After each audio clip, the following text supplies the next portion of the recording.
July August আন্দোলনে সংঘটিত মানবতা বিরোধী অপরাধের অভিযোগে গ্রেফতার হওয়া সাবেক মন্ত্রী, প্রতিমন্ত্রী সহ ১৯ জনকে আন্তর্জাতিক অপরাধ ট্রাইব্যুনালে হাজির করা হয়েছে। এর আগে গত ১৮ ফেব্রুয়ারি ১২ মন্ত্রী, প্রতিমন্ত্রী এবং সাবেক প্রধানমন্ত্রীর ২ উপদেষ্টা সহ ১৯ জন আসামিকে হাজির করা হয় ট্রাইব্যুনালে। রোববার সকাল 10:15টার পর কেরানীগঞ্জ, কাশিমপুর ও নারায়ণগঞ্জ কারাগার এবং বাংলাদেশ মেডিকেল বিশ্ববিদ্যালয় থেকে কড়া নিরাপত্তায় তাদের ট্রাইব্যুনাল চত্বরে আনা হয়।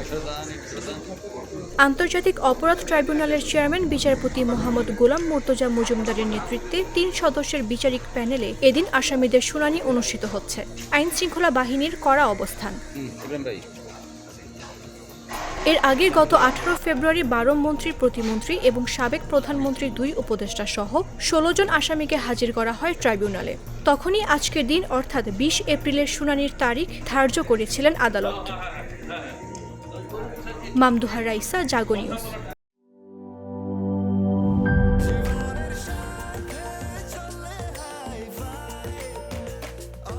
স্বাস্থ্যকর অল টাইম, সব সময় অল টাইম হেলদি লাইফ।